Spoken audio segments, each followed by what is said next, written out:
Čia portalo Bernardinai LT pokalbis su etnologu profesoriumi Libertu Klimka apie žolinę. Profesoriau, jūs ne prieš metus, ne prieš 2, o žymiai anksčiau esate prasitaręs, kad žolinė turi teisę būti valstybinė švente.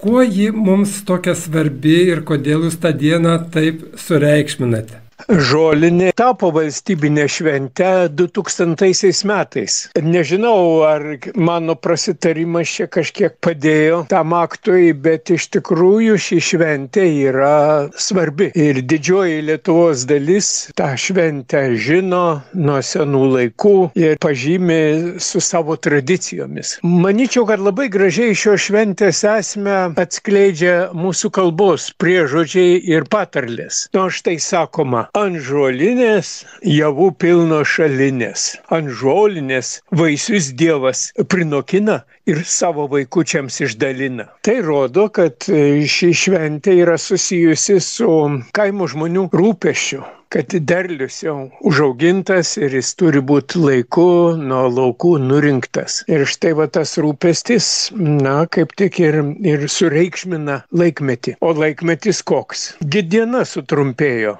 2,5 valandos jau. Tai iš tikrųjų visi vegetaciniai procesai, augmenijos procesai jau pasikeičia. Todėl kiti tokie priežodžiai sako, nuo žolinaitės pasirodo ir šalnaitės. Žolių šventė yra pirma diena rudens. Nuo žolinės šuoliais diena trumpėja. Ir netgi pamokymai tokie, kurie į priežodžius ateina, kurie naudingi yra ūkininkaujant. Sakoma, po žolinėjai reikia kasti jau svogūnus, nes jie lenda žemėsna. Po žolinių rugius jau ariam, rugiams jau ariam. Vadina, kartoja. Tai žemė ruošiama yra rugių sėjai, kurie bus rugsėjo mėnesį pasėti. Apskritai sakoma, kad nužydėjus rožėms krinta šaltos rasos. Ir gamtoj daug kas ir žmonių darbuose, ir rūpesčiuose daug kas pasikeičia. Profesoriau, nepaisant, kad žolinė bažnytinė šventė, švenčiausiosios mergelės Marijos ėmimo į dangų diena, ji kaip ir kitos religinės šventės turi labai daug tautinių papročių. Priminkite mums esminius arba pagrindinius. Žolinė kaip bažnytinė šventė radosi bažnyčioje 5 amžiuje. Prisiminus faktą, kad kažkada tai, kai apaštalai atidarė švenčiausios mergelės Marijos kapą, tai jos kūno ten nerado, bet rado kvapnes gėles. Tai štai ši gėlių idėja, kuri kažkada tai puošia švenčiausios mergelės Marijos kapą, yra įėjusi į mūsų tautinės tradicijas. Štai į žolinės atlaidus kaimo žmonės susirenka rankose neždami gražias plokšteles, kurios yra sudarytos iš visų auginamų javų, varpų ir pačios gražiausios darželio ir laukų gėlės. O tokia ypatinga puokštė. Lauko gėlės, darželio gėlės ir į žmogaus auginamų javų kompozicija. Ji pašventinama ir tampa labai tokia svarbia namuose. Namų liktai sargas. Pašventinta bažnyčioje laikoma, žinoma, tokioje vietoje, kur tik tai pašventinti dalykai laikomi. Dažniausiai tai yra krikštasuolės lentynėlė. Ir toje krikštasuolės lentynėlėje, reiškia, visus metus puokštelė sudžiovinta laikoma. Arba už šventųjų paveikslų kažkur tai. Ir prireikus į panaudojimą, o panaudojama labai svarbiams reikalams. Visų pirma, jeigu liga įsisuka į namus, ar žmogus, ar gyvulys susirgtų, tai su sudžiūvusiu šitų žolelių plokštele truputuką jų paimama ir pasmilkoma. Tų žolelių įdedama į naujo namo statybos metu, reiškia tokia pirmą vainiką neriant iš senojų gerajam kampe padaroma ertmė.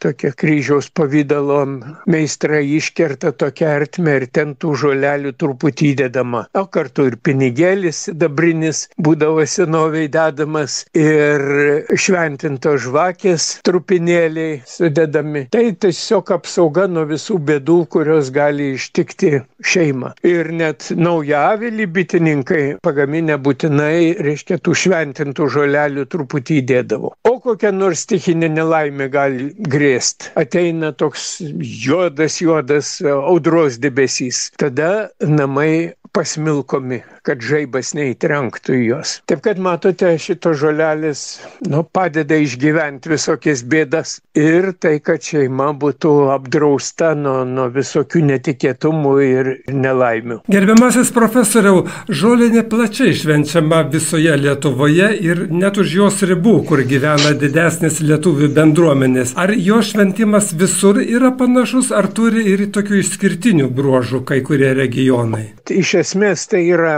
derliaus šventė, čia derlius pašventinamas, bet labai akcentai kartais sudedami kitaip. Štai, sakykime, Dzūkijoje į bažnyčią nešama pašventinti ne tik pokštelė, bet nešamas ir išaugintos daržovės. Ir todėl net šventės pavadinimas gali būti ten šiek tiek kitoks. Kopustinė, kai kur vadina Dzūkijos parapijose šią šventę, nes ir kopustai, ir morkos, ir net pomidorai atnešami kraitelėje bažnyčiai ir tas derlius šitai pašventinamas.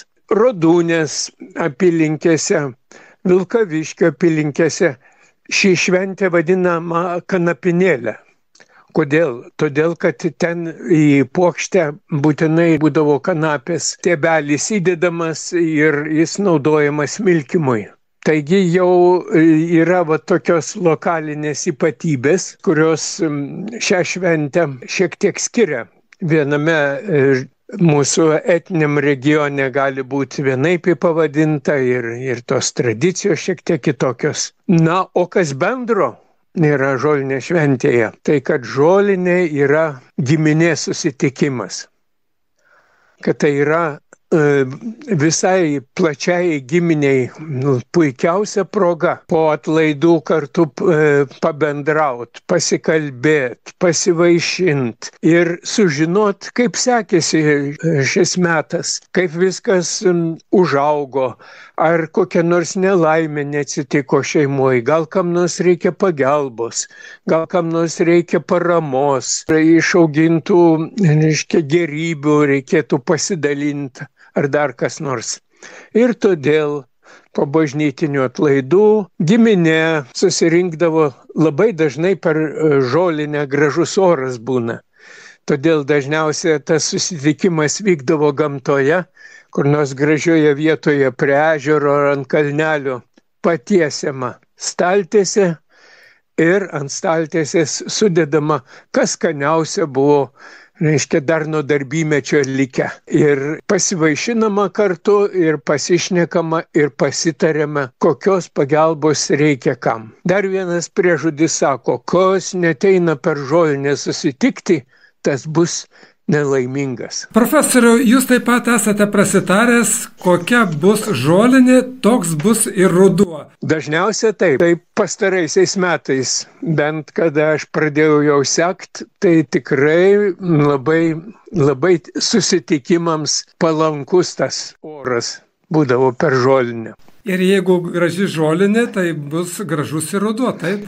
Gražus ruduo ir ilgas ruduo ir be skubos galima bus užbaigti rudens darbus ir pasiruošti neskubant taip ramiai visai tais žiemai, kuri gali įvairių tokių atnešti netikėtumų. Ačiū Jums, profesoriau, gražios ir Jums šventės žolinės ir Jūsų turbūt taip pat dėka ši šventė jau dabar pripažįstama kaip valstybinė šventė ir yra nedarbo diena. Tai buvo etnologas profesorius Libertas Klimka, jį kalbino žurnalistas Vytautas Markevičius.